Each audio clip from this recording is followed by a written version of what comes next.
It's showtime, folks. Welcome in, Chase and Big Joe, 1025, 1063, the game on this Tuesday. Hope you're having a wonderful start to your day.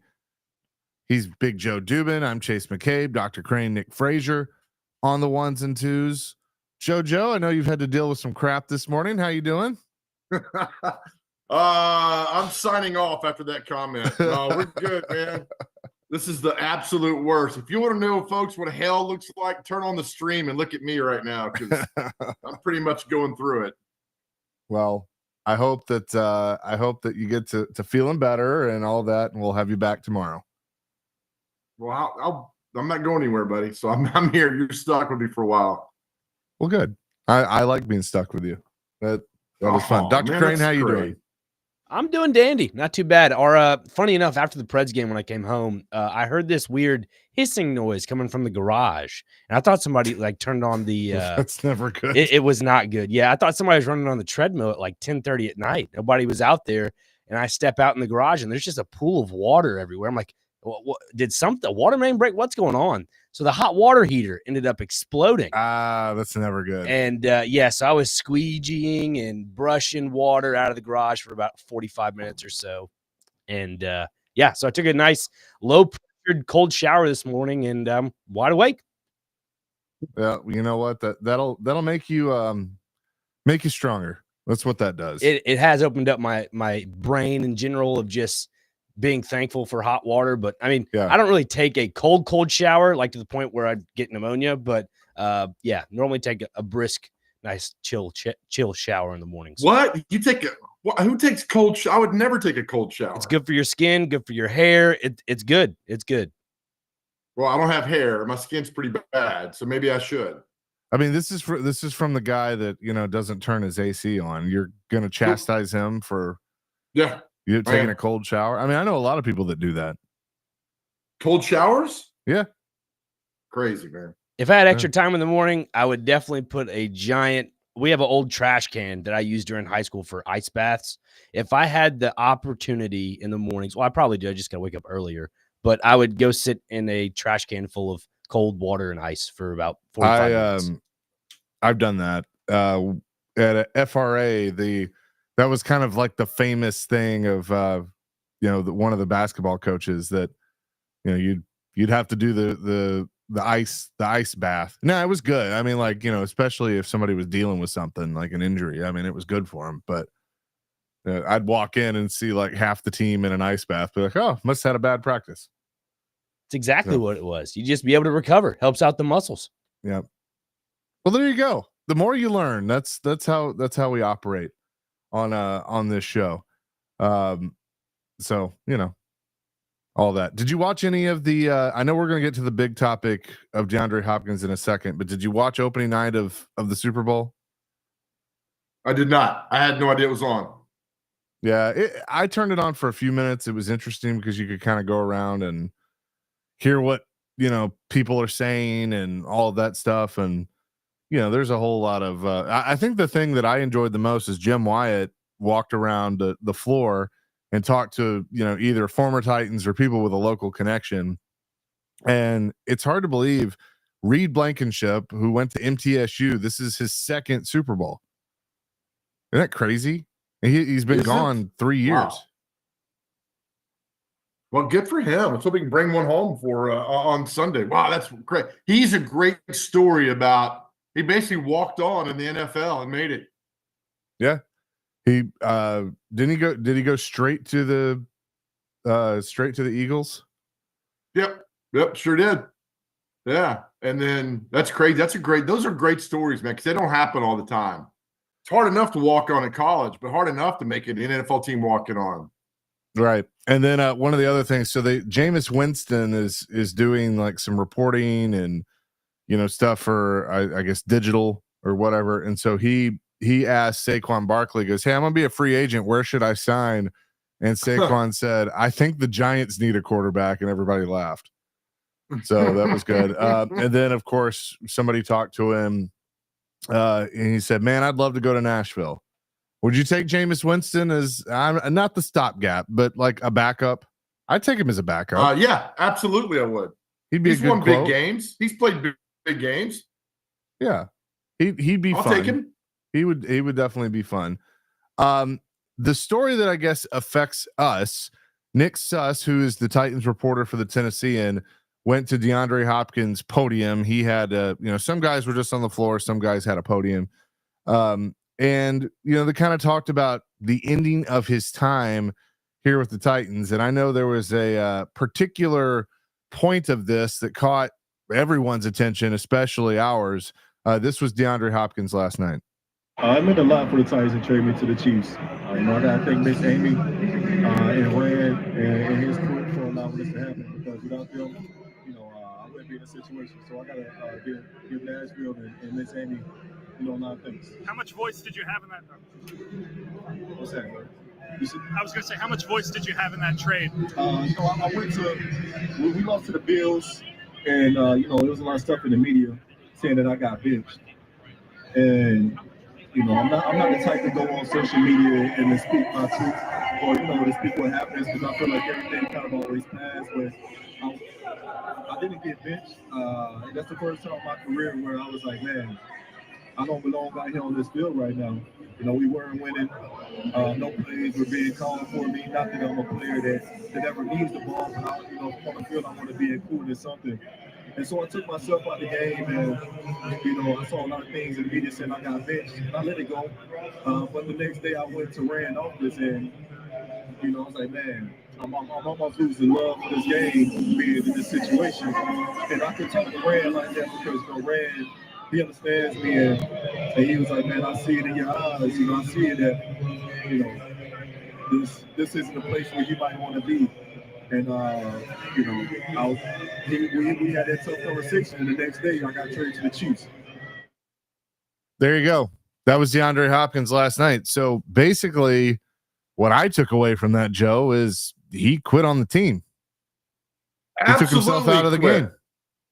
It's terrible. Get out of here. He's actually doing less for the Chiefs now than he did here for the Titans. He's just riding. He's got a free trip to the Super Bowl. He's done nothing in Kansas City at all. If I have a player who comes to me and tells me that, I not only am I disappointed in you, I think I'm losing a little respect for you. Yeah. You quit on your team. You're not getting the ball. Then go say something. Say, look, during that moment, don't quit. He's a quitter. Quit on his team. Yeah. And the fact that he says he doesn't get on social media, that guy's so full of garbage, it's making me laugh. I mean, whatever. What a disaster. Get out of here, man. Yeah. Just get out. I'm glad he's gone. My thing is, like, he tried to frame it as, I wasn't helping the team and all this stuff. And I'm like, come on, man. Like, you're like, and I get being pissed off that you're not getting the ball. Like, I mean, we all question that. Like, why are they not trying to give him the ball more and call more plays that are directed towards him? And, that this was going to be an issue of could they appease Ridley? Could they appease Hopkins? Like, we knew this was going to be a potential issue, but like, don't give me that. Like, you said, take me out of the game. And here's the other thing. Why the hell did they listen to him? Like, yeah. you're in a point, you're in a point where, like, you need a guy like that. If you look at him as the coach, whether it's Callahan or the receivers coach or whatever, and you say, hey dude, we need you right now. Get your ass back in the game. But I'm not getting targets, coach. And I don't want to, I mean, look, we talk to Chris Sanders all the time. Half of your job is blocking. Half of your job is catching passes. So this guy didn't want to do anything. And so I'm glad he's gone, but what a stupid quote. And he's doing nothing with the Chiefs, which I think is funny and all that. But my goodness, I mean, it just shows you how bad that team was last year and how things were going and individuals. Sadly, this is a kind of thing with all of pro sports now. It's like me. What can I do for myself? And it's just not good. No, it's not. It's not healthy. It doesn't send a good example for the younger generation, but they don't care about that. Nobody cares about that. So what do you think? Do you take it as DeAndre Hopkins quit on the Titans and then subsequently was traded to the Chiefs? How do you think the Titans handled that situation right now that you know a little bit more context to it? Or do you even care? 615-737-1037. 1025. That's our phone and text line, driven by WilsonCountyHyundai.com. I don't even know if people care. I mean, that like at the end of the day, does it matter? No, it just, well, it does, because it shows you how bad things are going over there. Besides Will Levis flipping balls to the opponent, it's just really bad. There's no leadership, there's no direction. And what gets me, there is no veteran leadership. There's nobody to call Hopkins out. There's no Keith Bullock to say, man, get your stuff together. Titans don't have that. That's a huge problem. There's no Derek Mason jumping his ass. There's none of that. Yeah, no. And so that's right there's your problem. Right. They got to have some leadership on this team. 615-737-1025. It's Chasing Big Joe. We're up and running on a Tuesday. We'll take more of your calls and texts on this next here on 1025, 1063 The Game.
Chasing Big Joe on this Tuesday, 1025 1063, the game.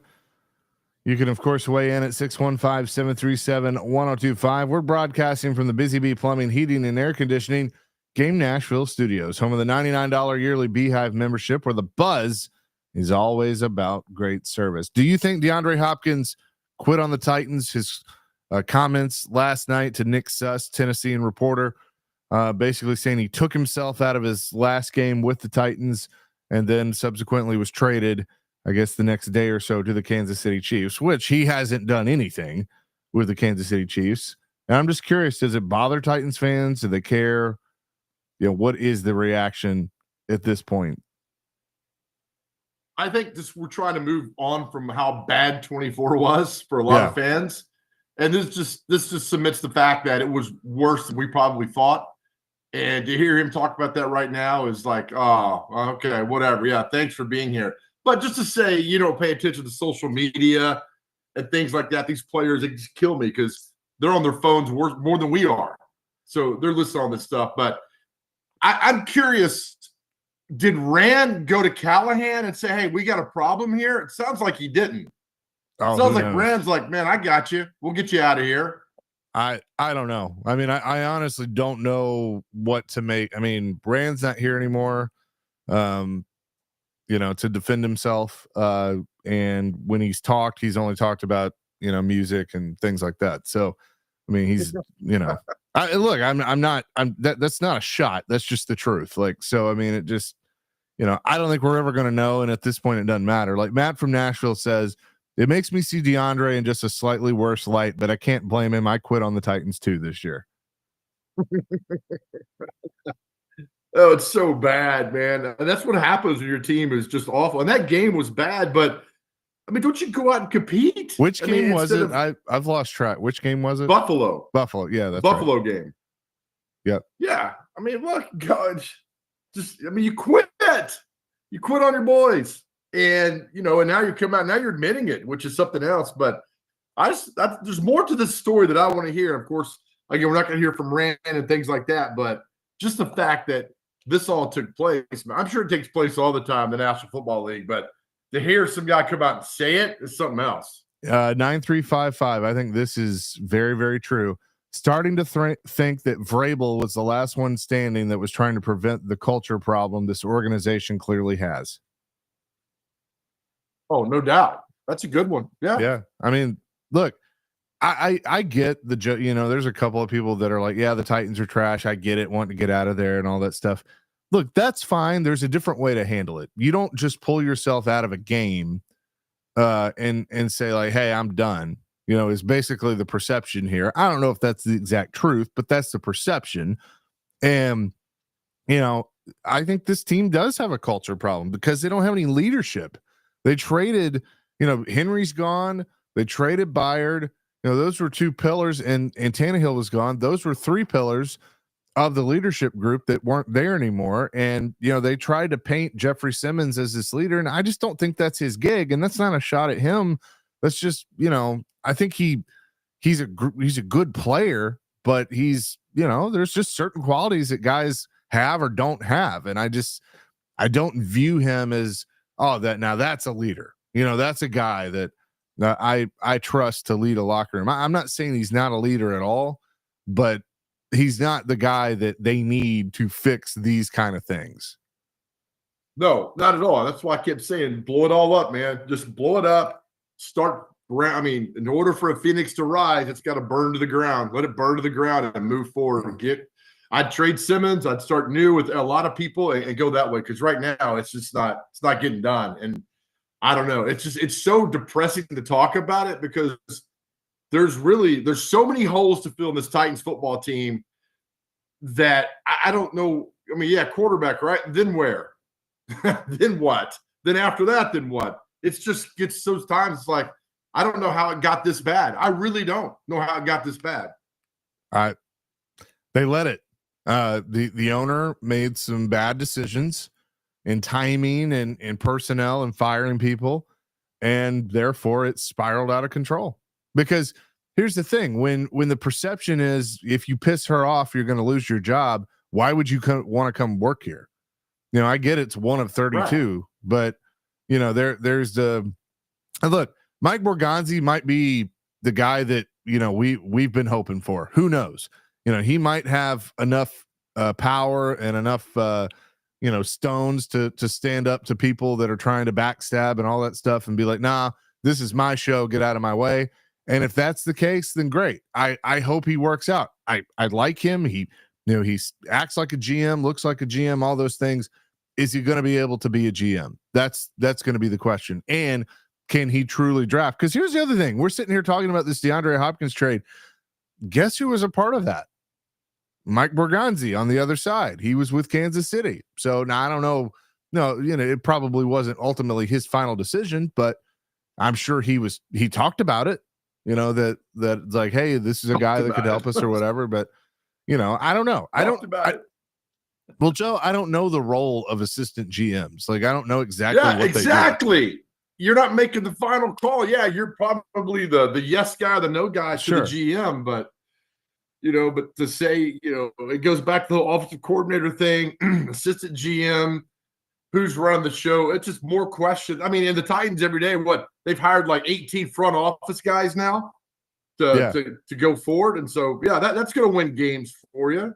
It's nonsense, man. I was looking up the other night. I went back and went from Super Bowl I to Super Bowl X and looked at staffs and coaching and front office.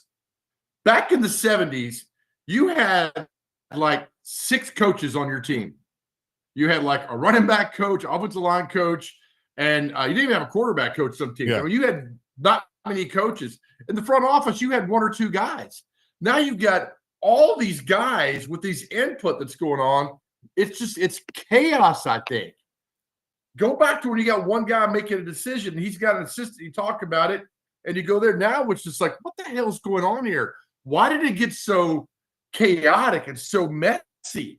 And you look, and there's a reason this team has crumbled the last 3 years. It's just not good, man. And so I don't know. I don't know what the future holds, but it's going to be fun to watch because nobody's knows what to predict about this football team or franchise. Yeah, well, you know, you're going to have assistant quality control to nutrition and also assistant with receivers. Like, it's like they all have these titles. You know, I mean, it's kind of like, think about this in college football. When you look at, and I don't know if every team does this, but like if you look at certain rosters, they have the star position. And like I saw that and I'm like, what the hell is that? Like what, since when is that a thing?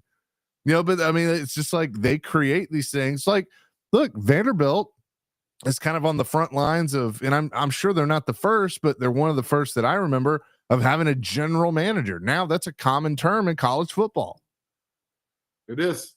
You know, it is. So I mean, it's just like they create these things, and look, maybe it does help them. Maybe it does make them better. You know, if you go and look at the Chiefs, and in fact, I'm gonna do this. I'm gonna look at the Chiefs website, and I'm gonna see if like any of these positions that I have never heard of exist, and if I can pinpoint, oh, it's helping them, and it has made them better. I have no idea, but maybe it makes them feel better. I don't know, but it's kind of the way that it's gone. Let's see, coaches. Obviously, the head coach. You got an assistant head coach and special teams coordinator, the offensive coordinator, the defensive coordinator, the vice president of sports medicine and performance, defensive quality control, pass game coordinator, assistant defensive line, assistant strength and conditioning, assistant strength and conditioning. They got 2 of them. Defensive line, safeties, linebackers, assistant running backs, wide receivers, statistical analysis coordinator, quarterbacks, offensive line, assistant special teams, assistant offensive line, tight ends. I'm not done yet. Defensive backs, running backs, another assistant strength and conditioning coach, head of strength and conditioning, director of sports science, football research analyst, offensive assistant, defensive quality control, offensive quality control, assistant quarterbacks, and finally outside linebackers. That's the coaching stuff. 30? 1, 2, 3, 4, 5, 6, 7, 8, 9, 10, 11, 12, 13, 14, 15, 16, 17, 18, 19, 20, 21, 22, 23, 24, 25, 26, 27, 28, 29, and including Andy Reid, 30. 30 coaches. Yes. My Lord, man. And that's just the coaching staff. I haven't even looked at front office. That is insane. You got Brett Veach, the GM. You got, I'm trying to see. They got a vice president of sports medicine and performance. I thought they had one of those on the coaching staff. Maybe they got two. I don't know. Vice, let's see. These are all salespeople,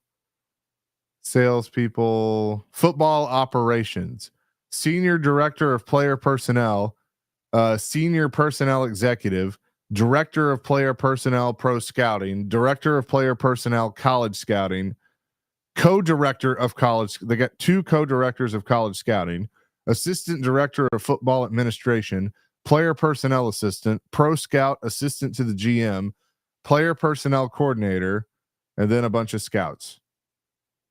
My gosh, man. I mean, that's what it takes now. Well, look, it's a little bit different for them because they got the most dynamic quarterback in the last whatever, and Patrick Mahomes. So you look at somebody like, I don't know, the Broncos, but it's every team's doing this. There's just too much going on, man. Again, I know you hate when I say this, but I'm going to go back to what I use it all the time.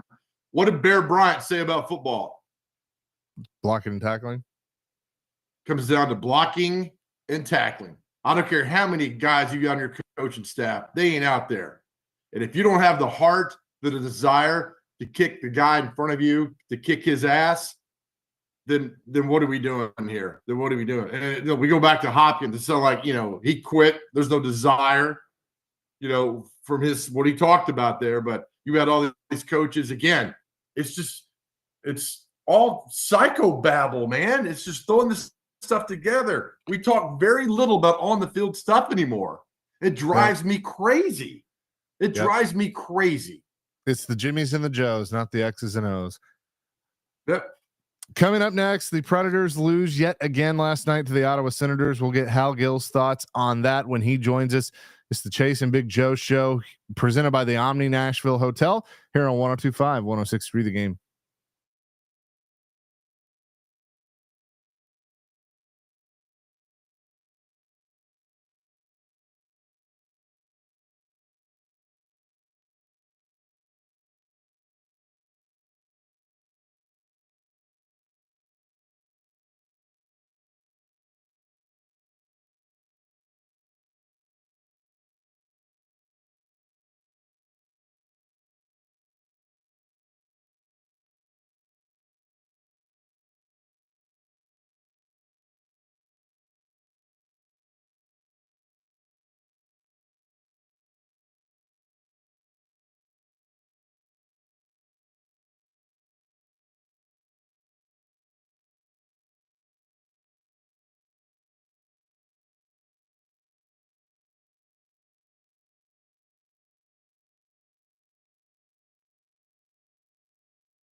Chasing Big Joe, 1025, 1063, the game on this Tuesday.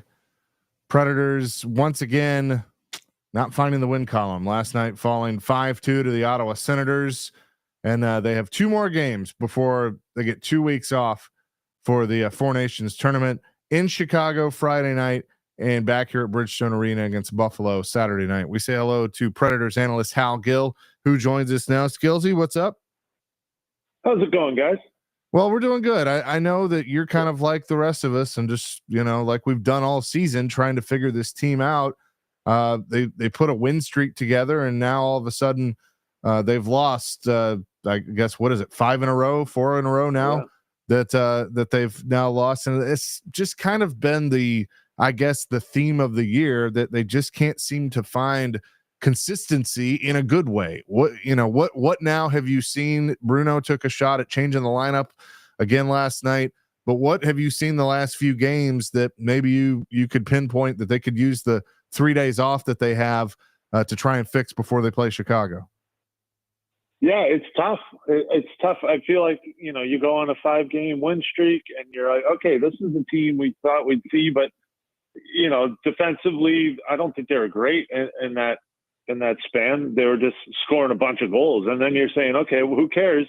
As long as they're scoring and winning, it doesn't matter. And then defensive zone kind of crept in on them and they weren't playing that great. And then the power play went and fizzled. I know they got a power play goal last night. That was beautiful. A great play. And you're wondering, why can't we just do that all the time? Why shouldn't that be a normal instance where they snap it around and get a slot shot and score? And it seems like they can do that. We've seen them at times play really well defensively. We've seen great parts of their game throughout the season in different times, but never really together and never consistently. So, it's frustrating. Last night I think it was a case of they had guys that made plays when it counted in the third period, and the Preds just didn't have that counterpunch.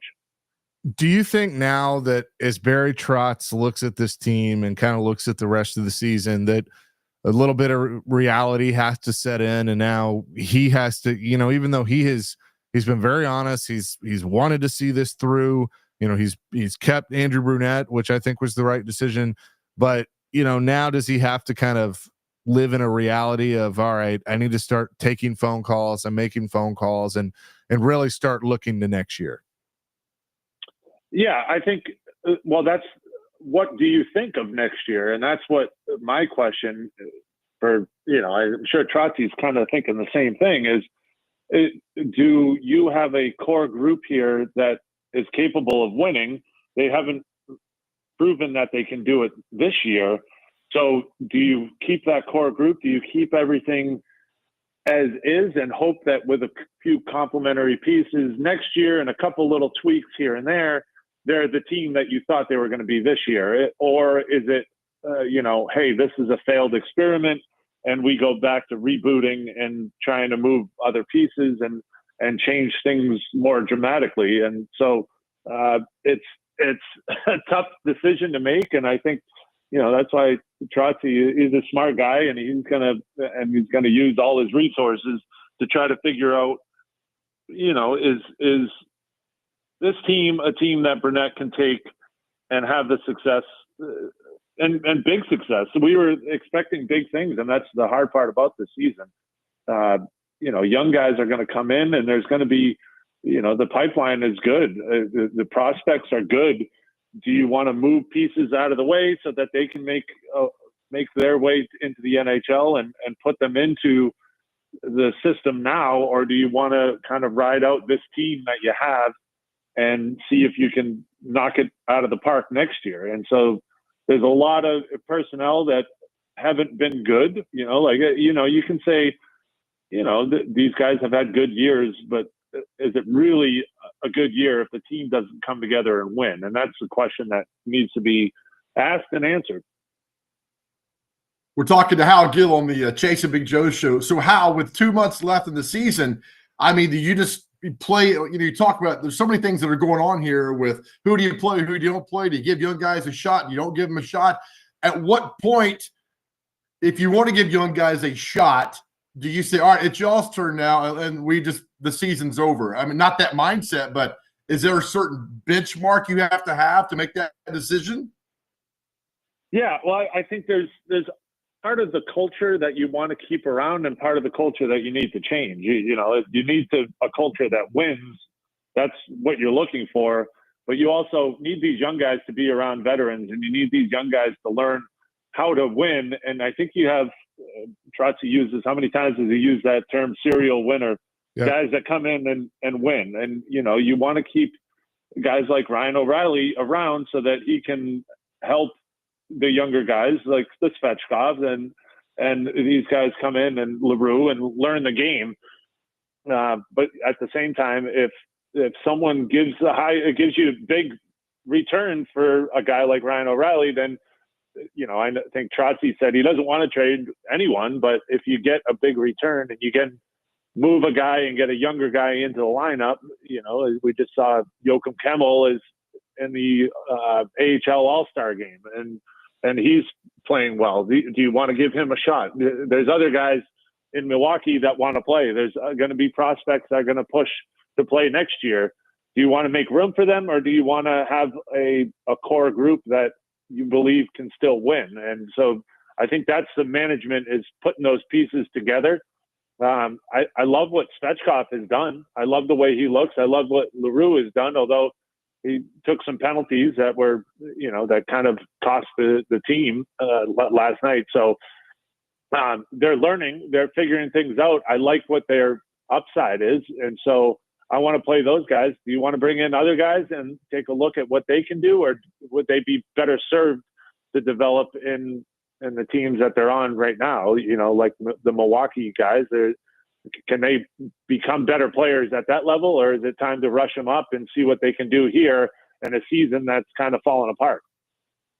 You know, Hal, like a good detective, will search for clues about what happened for a certain situation. When we go back before the season started, were there any clues that the season would have gone this way as badly as it's gone? The only thing I didn't like about the beginning of the season, and it's kind of out of everyone's control, is I thought for a group of guys that, you know, 3 new guys coming in, I think there's just so many home games, right? That first October was just, and November were just every home game. And I feel like we saw parents and families around all the time. And, you know, I think for those new guys coming in, Brady Shea, Marchessault, and Stamkos, yeah, that's great because they were around their families and they got to get their kids into school and figure out a routine. And that's all great. But I think the team didn't have a chance to really get on the road and come together and find out what they were. And they missed their identity, I think. And then the confidence kind of slumped after that. You know, you go 0-5, it's tough to feel good about yourself. And I think after that, they kind of lost who they were and who they were going to be. And I think that was the confidence break that they really didn't need. And so, you know, it started early and no one saw it coming. We kind of thought it was going to be smooth sailing as soon as we brought these guys in. It just doesn't work that way. It's a tough league, and you need to get that confidence, and you need to find your identity, and you need to find it quick. They just never did. Hal, I'm proud of you because I listened to your segment with Jared on Thursday about UC Saros, and the fact that you did not reach through the phone and choke him. I'm proud of your temperament on that, Hal. Well done. Yeah, you know what? I have to, everyone, you have to be honest, and you have to look. And has Juice had a great year? No, he hasn't. Like, everyone knows that. Juice knows that. But I don't think you can say that he's on the downturn. I think he's got a huge upside that we've seen him play outstanding, and I think he's shown that even in the games this year, he's been great. And he went through a little slump. He lost his confidence just like everyone else on the team. And so I think you have to ride that out, but don't write him off. Certainly he's a great goaltender. He's still elite. And, he's just like the rest of the boys. They're trying to figure it out. He is Hal Gill. A few days off, and then Hal, you're gonna have some passengers with you going to Chicago. So we'll try and behave.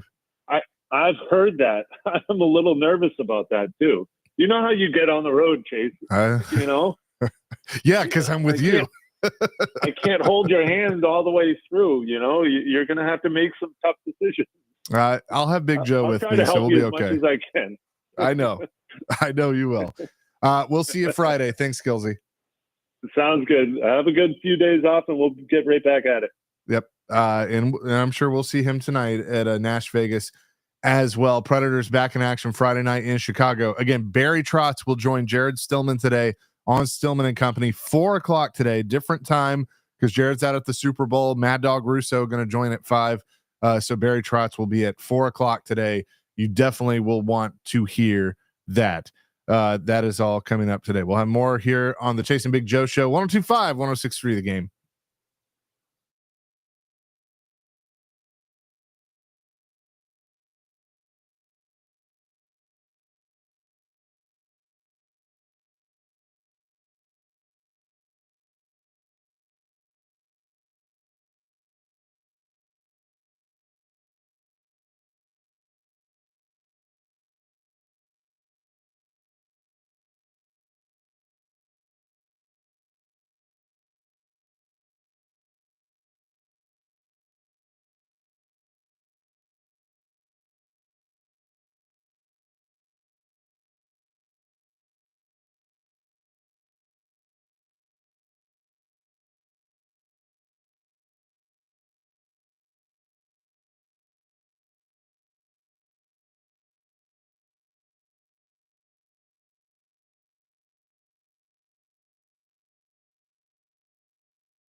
Hey, tune in to 102.5, 106.3, the game today for Vanderbilt men's basketball.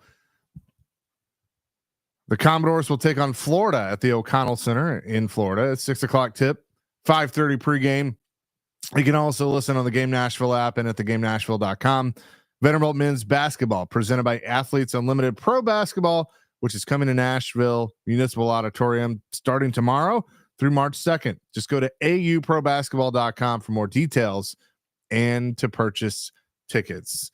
We'll see if Vandy can bounce back after a tough weekend and take on the Florida Gators, who are also looking to bounce back after losing to Tennessee.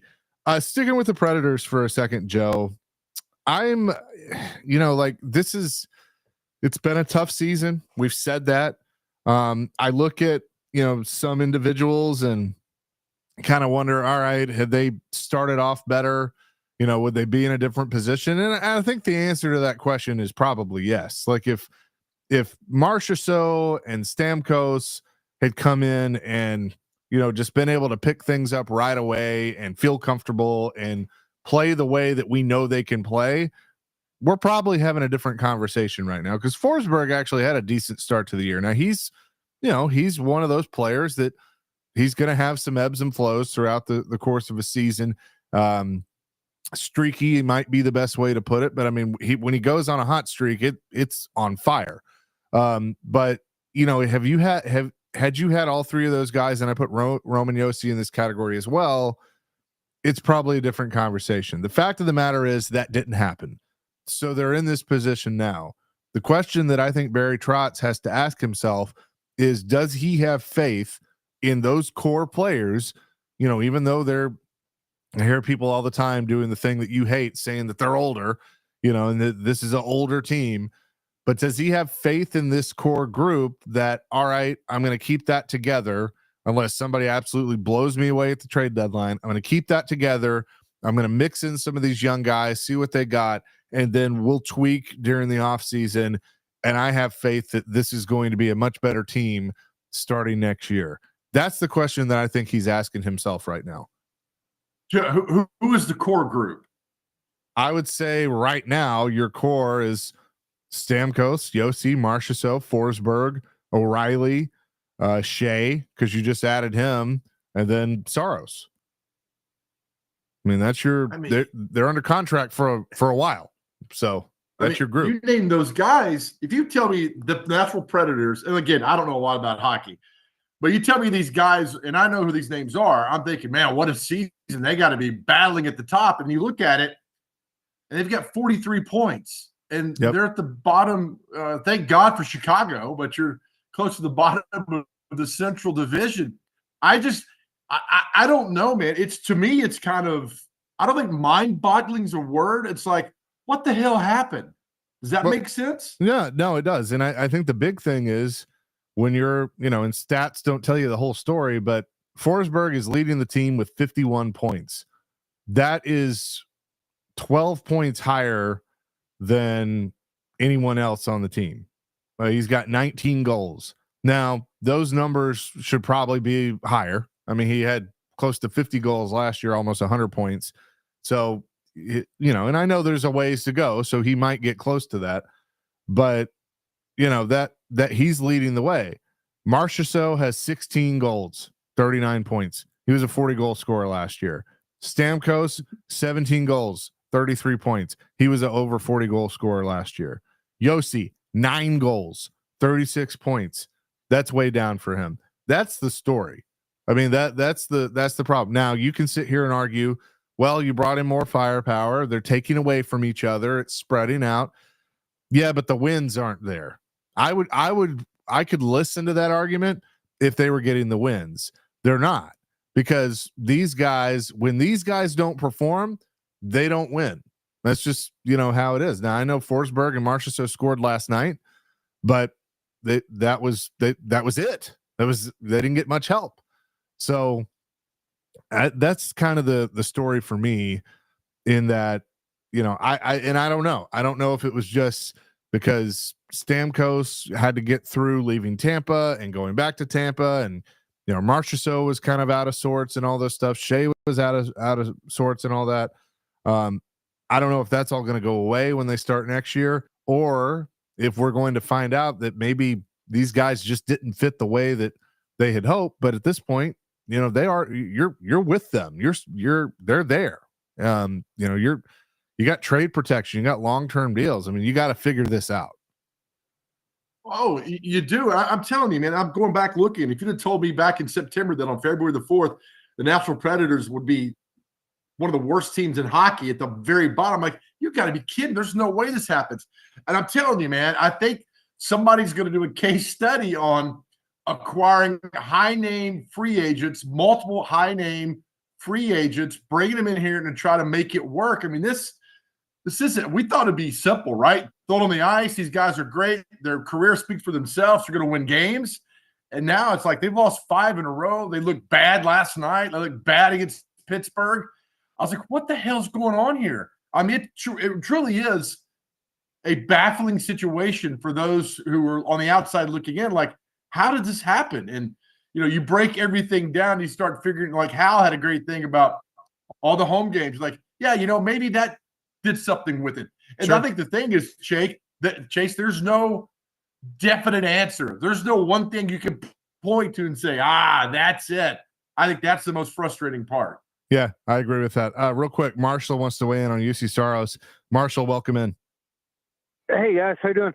Good. Good. So I've always kind of had this mantra in life, credence, I guess, whatever you want to call it, that you don't have to understand something, but you have to respect it.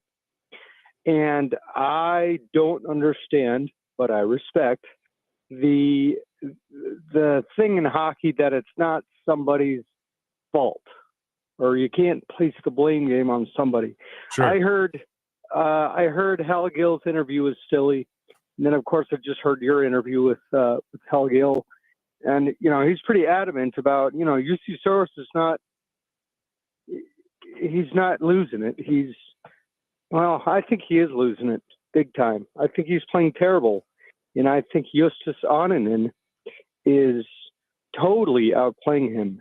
And I would even go as far as to say that the team looks better when Annunen is in net. So anyway, I just wanted to kind of get your thoughts on that. It is frustrating to hear everybody defending Saros. I never once believed in that guy. He was good, but he was never great. When he signed the 8-year extension, I flipped out. I think a lot of people did. But anyway, I just want to get y'all's thoughts on that. And thanks. I'll hang up and listen. Thanks for the call. Appreciate it. You know, it is a puzzling thing. And I watch both goalies play. You know, Annunen is built more similar to Pekka Rinne, being tall, being big, you know, a bigger goalie than Saros is. And, you know, I kind of remember watching Pekka and then watching Saros, and you could definitely see the difference in how much the size really, really does matter when it comes to UC Saros. And so, you know, there's a little bit of that. I think people are seeing some of that right now. Look, I don't think Saros learned or forgot how to play goalie. I mean, I think he's still a good goalie. I just think he's having a bad year, and nobody wants to hear that. And really, if you look at the numbers, they're not terrible, but you know, he's gotten pulled or he's given up a bunch and all of that. And so I think that's where people, you know, are quick to say, oh, no, he's trash. Get rid of him, put the other guy in. They're not going to do that. At the end of the day, you also have to sit there and go, well, they're probably not actually going to do that. So I need to just kind of move on from that thought. That's kind of how I view it. Like I said, they signed him to an 8-year deal that hadn't even kicked in yet. It kicks in next year. So I just remember, Chase, when the deal was being talked about, there was so much consternation on both sides that I was like, don't do this deal, because it was not an overwhelming majority of saying sign him to this 8-year deal. It was about 50-50. And to me, if it's not a clear cut front of your mind, then don't do it. And that was just. But I think it was for Barry Trotz. I mean, and he's the one making the deal. I don't think he ever questioned that he was going to do it. And that's what people, you know, here's the other thing. we have all the love and admiration, and rightfully so, for Barry Trotz. There's no question that any of that should exist. But you also have to remind yourself he's a second-year GM. He's not David Poyle, who's done this for 40 years.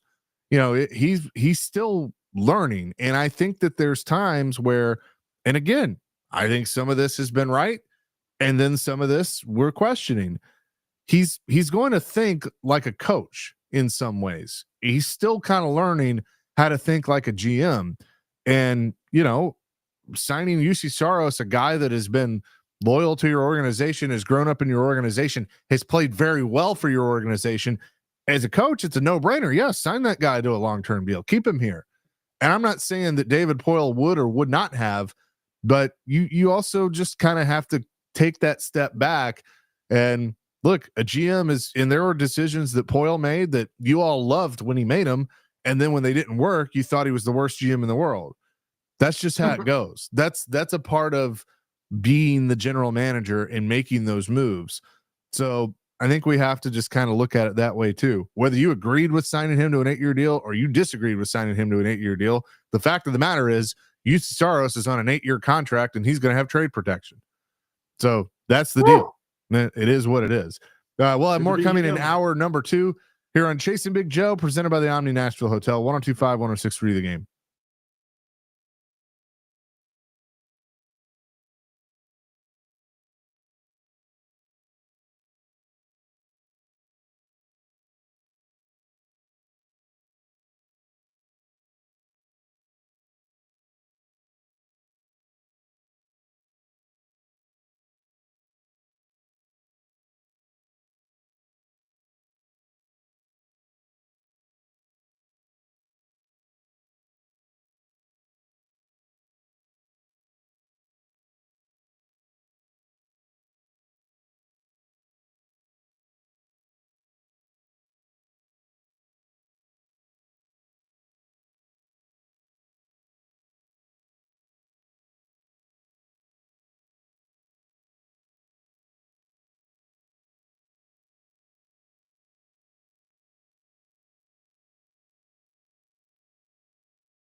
Hour number 2, Chasing Big Joe, 102.5, 106.3 The Game on this Tuesday. Hope you're having a great start to your day. Good discussion on the Preds. I mean, it's funny. It gets people talking, when they kind of look at what's going on with this team right now. A lot of people have weighed in on our text line, 615-737-1025, driven by WilsonCountyHyundai.com. So from Mount Juliet says, I think Forsberg benefits from other decent players on the ice. Look, I think so too. I think there's prime examples in any sport that a guy can be great in transcending. They still need help. I mean, Michael Jordan, he won't ever admit it. He needed Scottie Pippen. He got better when he got Scottie Pippen. Scottie Pippen needed Michael Jordan. LeBron James needed help. Throughout his career. I mean, so there are examples of that. That's why it's a team sport. It's not an individual sport. So yeah, I mean, I think you put talent around Forsberg, it's going to make him better. Well, that's a great point. It's a team sport. It's a team sport. It's not tennis or golf. And yeah, when you put pieces around you to make you go, I mean, it's only going to make you better. That's a great point to do all that. And you see with that, but I mean, you got superstars on this team. That's again, I hate, belaboring this point, but it's just, you got superstars who've won Stanley Cups and know how to win and all that. And to see this team where it is, it's really hard to figure it out. And the longer you look at the team or what's going on, I think the crazier you go, Chase. It's that simple for me. I agree. I mean, that's why, and what stinks is like somebody, let's see if I can find it, texted in and was like, what a joke Nashville sports is right now, or something like that. That's like, I hate that. I hate that for the fans in this city, including us, that it's like the Titans are whatever they are. And then the Predators were supposed to be the bright spot, and they weren't. They haven't been. Nashville SC's in a full-on rebuild, and so those are our three main sports, and they're all just not good. And so it's like, you're still going to go, you still watch, but just, you don't have a lot to be excited about right now. And, I don't even know how excited. I mean, I don't even think Preds or Titans fans are that excited about the number 1 overall pick, because they probably have this thought in their head, they're going to screw this up. I mean, that's what it is. And, right. And by the way, Nick Frazier has outdone himself with the photo he sent to our group chat. Well, let's put it out there. There's a reason I'm working from home. I got to do one of those things that men over 40 have to do that we all hate. And I'm telling you, the prep for this is worse than listening to Florida Georgia Line music. It's just awful. And there's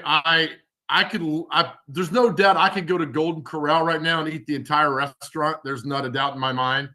But so that's why I'm home today, just in case during this prep, air quotes prep, if I have to go to the bathroom, I've got one within 2 feet of me.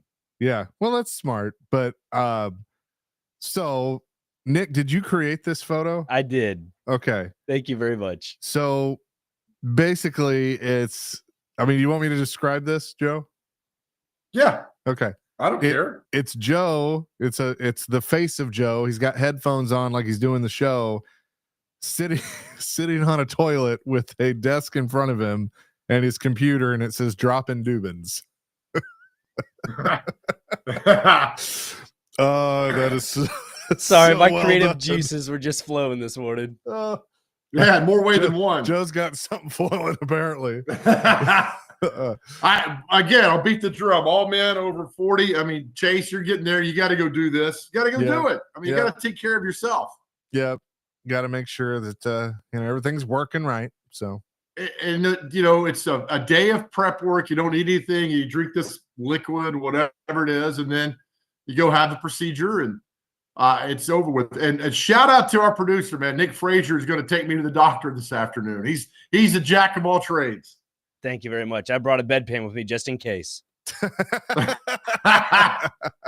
Well, I was going to pay you, but now I'm not sure. I might pay you in crypto. You take crypto? Sure. Yeah, I'll pay in crypto. Use whatever made the Hawk Tuah girl go into hiding. Use that. Well, Right. I don't want to go into Oh, hiding, my but gosh. sure. Coming up next, we'll get back into DeAndre Hopkins' comments yesterday or last night at the opening night of the Super Bowl. That's got us and some Titans fans going like, "Hey, interesting." You'll hear from him coming up next. Chasing Big Joe, presented by the Omni Nashville Hotel. We're broadcasting live from the Busy Bee Plumbing, Heating, and Air Conditioning Game Nashville Studios, home of the $99 yearly Beehive membership, where the buzz is always about great service.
I meant a lot for the Titans and trade me to the Chiefs. I got to thank Miss Amy and Rand and his crew for allowing this to happen, because without them, I wouldn't be in this situation. So I gotta give Nashville and Miss Amy, a lot of thanks. How much voice did you have in that? What's that, bro? I was going to say, how much voice did you have in that trade? I went to when we lost to the Bills, and there was a lot of stuff in the media saying that I got bitched, and I'm not the type to go on social media and to speak my truth, or to speak what happens, because I feel like everything kind of always passed. But I didn't get bitched. That's the first time in my career where I was like, man, I don't belong out here on this field right now. We weren't winning. No plays were being called for me. Not that I'm a player that ever needs the ball, but on the field I want to be included in something. And so I took myself out of the game, and I saw a lot of things in the media saying I got benched, and I let it go. But the next day I went to Rand office, and I was like, man, I'm almost losing love for this game, being in this situation. And I could talk to Rand like that because Rand, he understands me, and he was like, man, I see it in your eyes. I see it that this isn't a place where you might want to be. And we had that tough conversation, and the next day I got traded to the Chiefs. DeAndre Hopkins last night at opening night of the Super Bowl, chasing Big Joe, 102.5, 106.3 the game. Basically, as we talked about earlier, quit on the team. That's how I take it. Oh, Chase, I see it in your eyes, man. Come sit in my office. I see it in your eyes. And I'm not going to tell you to get your ass out there and play hard and shut up, but I'm going to accommodate you and see how I can make your life better. Would it be better for you, DeAndre, if I moved you to Kansas City? Would that work? Would that work for you? What a joke. Well, what a joke. What an absolute joke. Rand, what a joke. My God. So let me ask you this, and I'm just kind of playing devil's advocate first, or asking this question. I'm not even playing devil's advocate. I'm just asking the question. Does this look, Rand Carthon's not the GM anymore. He got fired. Is this, kind of how he handled a situation like this, an example that maybe Amy Adams Strunk saw that was like, yeah, this guy shouldn't be my GM? We don't know the Rand side of this conversation. We don't know what he said in that moment because he wouldn't talk. That's the other thing. Like, we expected you trade DeAndre Hopkins, the general manager is going to talk and explain the process, but he didn't. And so hopefully the new guy does, and this new regime does, but we never heard his side of it. And so it was just like, okay. And now you hear DeAndre Hopkins say that he went into his office, and Rand's like, man, I see it in your eyes. Maybe we'll put you somewhere else. And I'm like, no, you're a grown ass man playing football. And, it's just like, dude, and that's where coaching, the GM, like whatever, comes into play. That's where culture comes into play. And it's clear that the Titans don't have the right culture. And I hope that they fix that, because if you had the right culture, that crap doesn't happen. Like, you think if Kevin Byard was here and Hopkins is feeling that way, you think that stuff would have happened? No. He would have pulled him over and been like, D-Hop, we need you right now. We need you. Get your head back in the game. Get out there. We need you. So here's a few. Nick Suss of the Tennessee had that last night. Yep. Here's some comments on his Twitter feed. Man, the Titans almost broke D-Hop's spirit. Another one. Rand should have told Brian Callahan to get him involved. And it says, what a clown. He's literally getting less targets now with the Chiefs. Is he complaining now? Great point. So this one. So when faced with adversity, we just give up on the team. Such trash. All responses to the Twitter last night of Nick Suss. And that's just the mindset of a professional athlete today. It's like, well, it's not going well for me. I'm just going to quit and go complain about it. It's just sad. He's sad. It's a sad thing. So, get your Super Bowl ring. If you win on Sunday, that's great. But now I know that you quit on your football team here. So thanks for all that. It's a great example to send out to people, because, look, even in the real world, where we're not making millions of dollars to play football, we see it all the time. If somebody's like, well, I I went to school for this. I shouldn't have to work my way up. I have a degree. I should be able to do this right away. Why should I have to pay dues? I don't care that you had to pay dues. Screw you. Like that's how it is.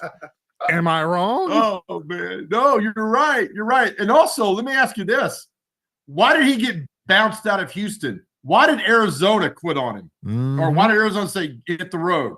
And I mean, come on.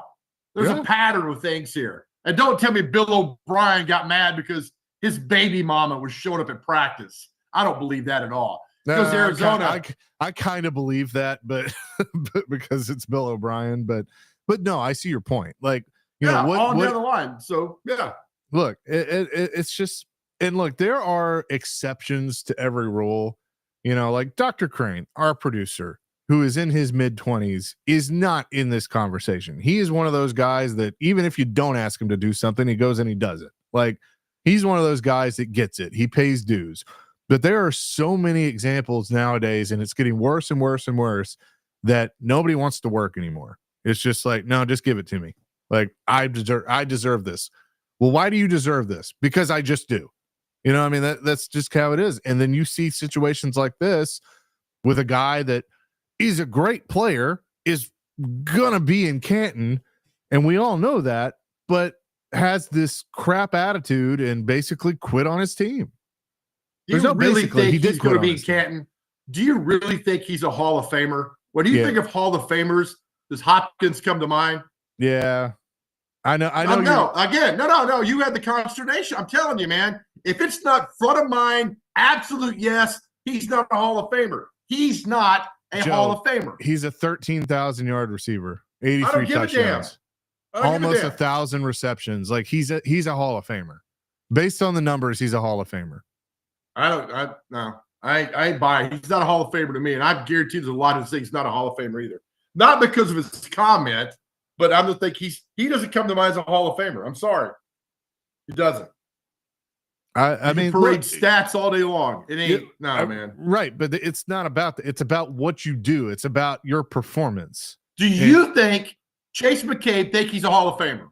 Yes. Okay. I think he's a Hall of Famer. You don't have to like it. You don't have to like him. I think he's a Hall of Famer.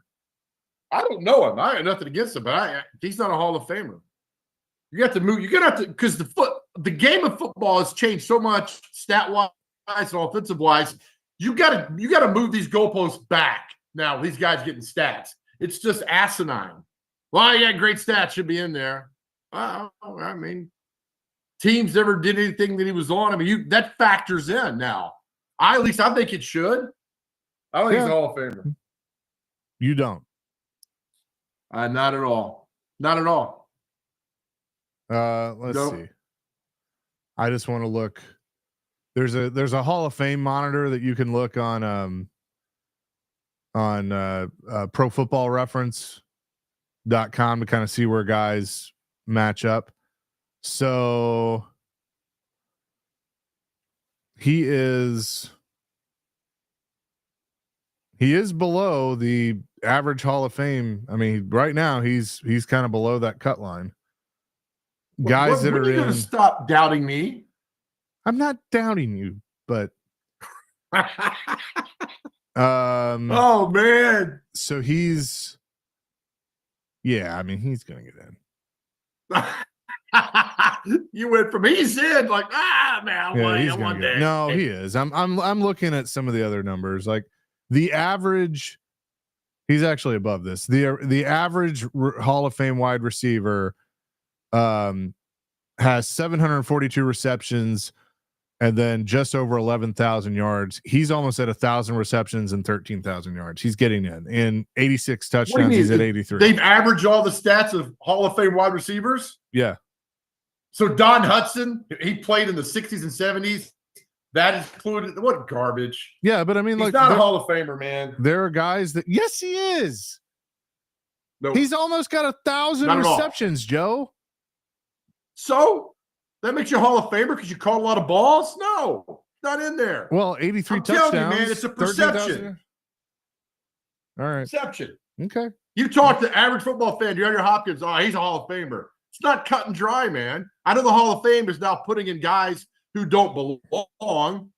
Jason Taylor, guys like that. Is Julio But Jones? Is Julio Jones a Hall of Famer? I don't have his stats in front of me. No. Oh no, he's you not. said it's all about perception. Okay, No, he's not. Not. okay. He's not. It is. There's a lot about perception on this. Is James Lofton? Should he have been a Hall of Famer? Damn straight he should have. Okay. Well, he's got 14,000 yards. No. That's a different football game That's back it then. doesn't- Completely no, different. Okay. It's different. So you're He gonna had 14 games. so you're 14 games. And there weren't all these rules now benefiting the offense. So stop it. Stop comparing guys in the 70s and 80s to today. It's not fair. so you're gonna devalue 13,000 yards because it's a different era. Okay. No, I think you need to push it back some. It's because you hit a certain plateau, like, well, he's hit 12,000 yards, Hall of Famer. No, it's not. That's the problem. We want to put these guys in and nobody's earning it anymore. Okay. Michael I mean, Irvin. this is a different game. Should Michael Irvin be a Hall of Famer? Yes. Not even 12,000 yards, 750 receptions, 65 touchdowns. 3 Super Bowls. I That understand. helps out. I understand. Look, I think he's a Hall of Famer too. I'm just saying, you're I think your perception's wrong. Nope. That's just what Not I at think. all. Who we got I don't know coming why up? you're on this Hopkins love fest. He should be in the Hall of Fame. He is not. You talk to the football fan, they're not going to say, oh, that's a Hall of Famer. It's cut and dry, man. That is not cut and dry with him. It's not. People are calling Ricky. This guy Ricky's calling you a clown. Good. Good. I That's kind of agree fine. with you right now. All right, who Yeah, do we let's put got? Hopkins in because you caught a bunch of passes. Let's He's shove him in the going Hall of Fame. Okay, he's going to go. He's going to go in. Not for a long time. And I bet he gets passed over too. Okay, we'll see. Who we got coming up next? So the big MTSU big party next week down in the great Humble Baron Nearest Green bar that's down there, one of the best bars in the world. MTSU's got a big NIL collective party next week. You're all invited. The guys put it all together is going to join us next because this is now the norm for a lot of universities going forward to raise money for their NIL collective. So it'll be interesting to talk to him about all this. We will do that coming up next. It's Chase and Big Joe here on this Tuesday. This week's Nashville's best deal is Prince's Hot Chicken, the original and iconic hot chicken joint. Get half off a $25 gift card now while supplies last at theGameNashville.com/deals. That gift card is only good for the Tanger outlets in Antioch and inside Assembly Food Hall in downtown Nashville.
Chasing Big Joe, 1025, 1063 The Game. Don't miss Smashville Live tomorrow night at Brewhouse 100 in Bellevue at 6 o'clock. You can see Justin Barron and Nick Blankenberg. Those will be the guests tomorrow at 6 at Brewhouse 100 in Bellevue. JoJo?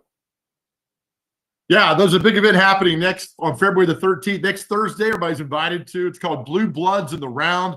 Taking place at Humble Baron at Nearest Green Distillery down in Shelbyville, benefiting MTSU Athletics NIL program. This is going to become the standard now for colleges. The young man heading all this up is one Brandon Jernigan with ALC joined us now. Brandon, good morning to you. This is going to be a lot of fun setting this up. Hey guys, yeah, thanks for having me on. Yeah, you're right. It is a lot of fun. We're starting to combine, two things that people like a lot: sports and music. So it's been great. Yeah, and that's diving into the whole NIL collective. I know you've been around athletes and things for a while. What this new frontier? What does it mean for schools? What does it mean for you and your company going forward, putting together these events? Yeah, well, the big hurdle that a lot of schools are starting to face, right, is the payments for NIL to a lot of athletes. And it's not just some of the stuff that you hear in the media, right?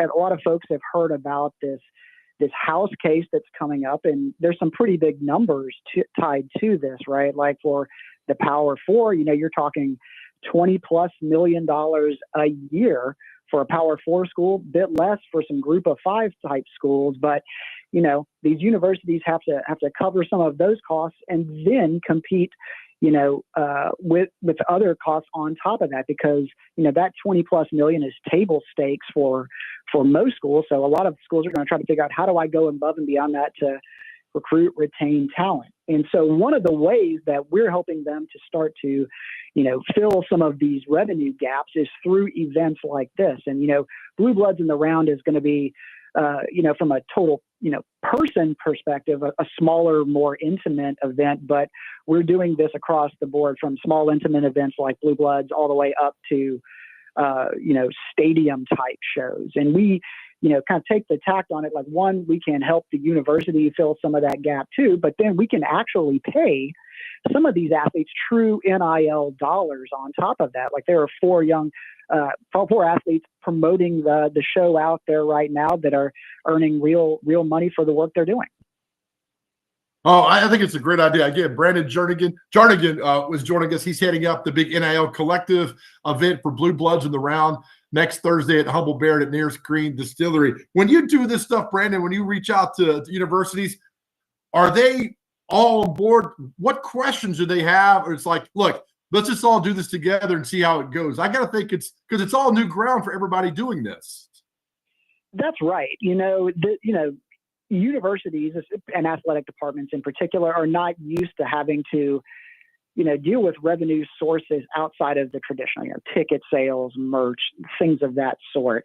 There's also a lot of complexity that starts to get into this new NIL world, right? Because the way we approach this, yes, we have the events that like Blue Bloods that we're talking about, but we also have an administration platform that we've developed that, is designed to help universities and more particularly the athletes manage this intellectual property right that they have, right? That's what name, image, and likeness is an intellectual property right. Just like, a song that one of these writers that is going to be playing the show, just like their song is their intellectual property, right? It comes with a lot of complexities, and our platform helps them manage these various sources of income, and then account for some of the liabilities they actually have with it, like taxes, right? Like, a lot of kids don't know that, hey, you're making NIL money. Guess what? April rolls around, you owe the IRS some money,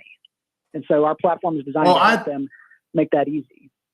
Yeah, I just think it's a great thing. And do you have like a blank canvas now when you go forward to universities or places to do this? Like, here's what we can do. Here's how much fun we can have. There's really no parameters for this, right? You just kind of go out there and have fun and then make things happen. Yeah, there's a bit of a blank canvas because, what you find at a lot of universities is they've got these big facilities, right? That, go unutilized. I mean, especially relative to bigger venues you'd see, like, here in Nashville, like you'd see Bridgestone booked constantly, right? You don't want that thing sitting empty. And so we're trying to help them utilize some of these physical assets that they already have in place. And so, yeah, there's a little bit of a blank canvas, not to mention, we're also starting to dip our toe into helping them with some of the other intellectual property that they have as well. Think of, videos of highlight reels, all of those kinds of things that are getting monetized more and more today, both in the athletics world and beyond. Oh, I think it's great. Brandon, thank you for this and for the insight. We'll see you down there next Thursday. It's going to be a lot of fun. This is kind of a groundbreaking event and a lot of fun. So we appreciate your time today, and we'll see you next Thursday. Thank you. Awesome. See you guys. Thanks so much. All right, thank you very much. It's Brandon Jarnigan who's putting together the MTSU Athletics NIL program collective. Big event, Blue Bloods in the round next Thursday, February the 13th at Humble Bear at Nearest Green Distillery. All you have to do is go to goblueraiders.com, and all information is right there for you. Chase, we'll be down there. We're going to have a good time, buddy. Yeah, it's going to be a lot of fun.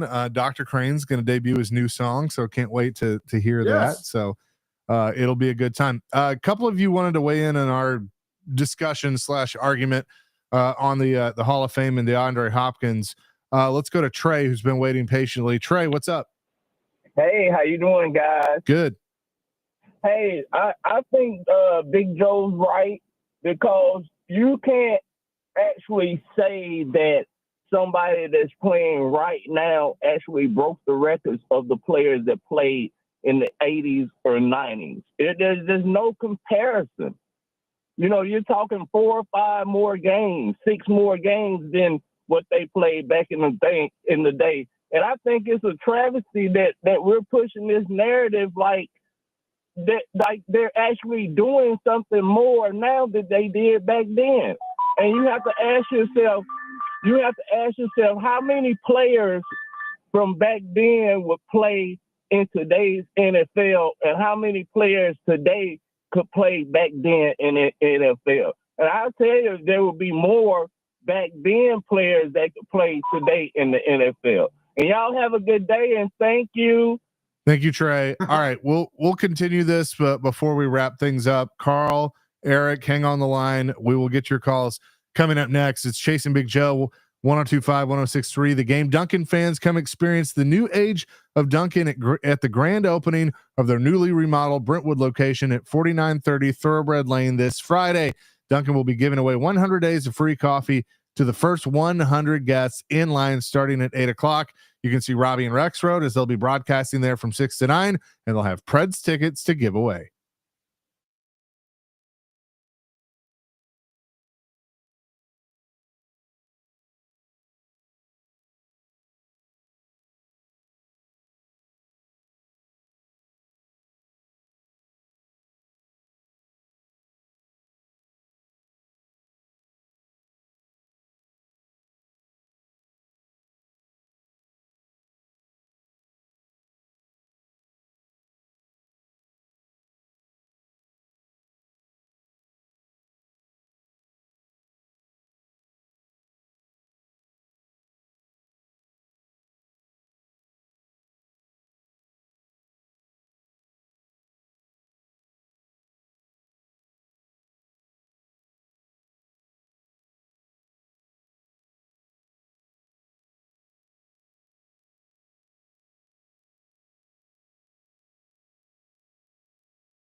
Chase and Big Joe, 102.5, 106.3 The Game here on this Tuesday.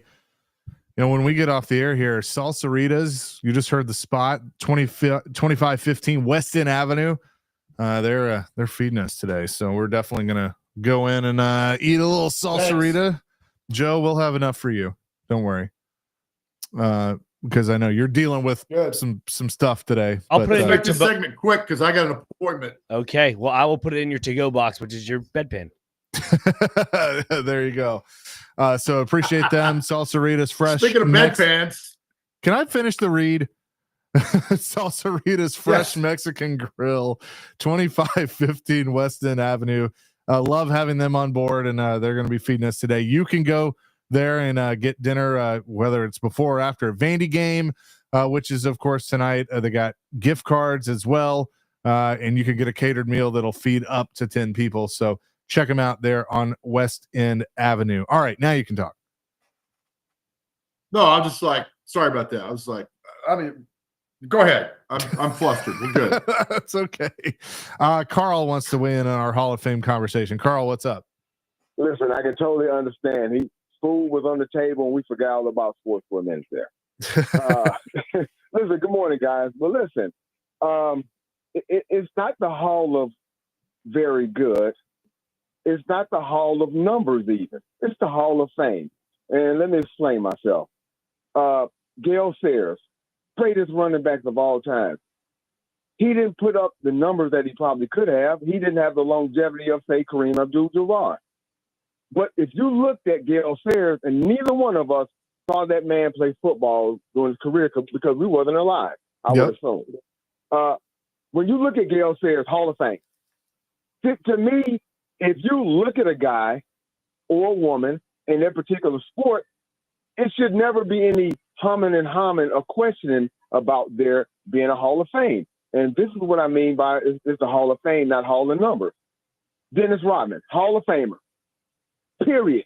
Did he put up gaudy numbers, offensive numbers? No. But I looked at this guy play basketball, and I know for a fact he's a Hall of Famer.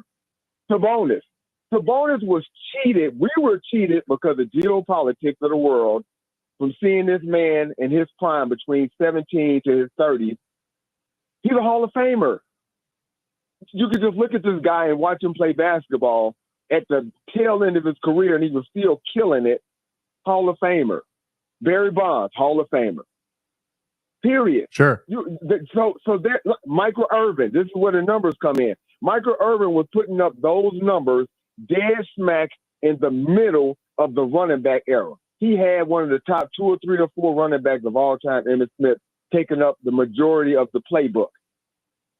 Hall of Famer. So to me, it's not the Hall of Numbers, and it's not the Hall of Very Good. It's the Hall of Fame, and it's getting to the point to where they're going to have to change all of them. Baseball, hockey, basketball. They just letting anybody in now. It's become the Hall. I mean, I'll be watching football, and I'm listening to the announcers talk about a certain guy and say he's a future Hall of Famer. And I'm sitting there thinking to myself, what? This guy is not. This isn't a Lawrence Taylor.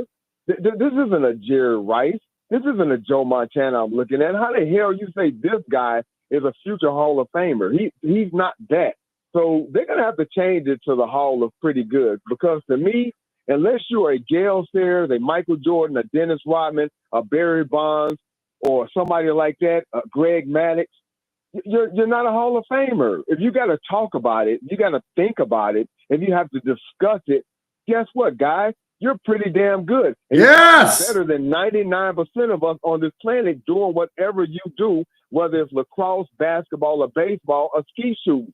But if you're not the best of the best of the best, Tiger Woods, if you're not Arnold Palmer, come on, man. It's not the Hall of Very Good. It's the Hall of Fame. Hopkins is not a Hall of Fame.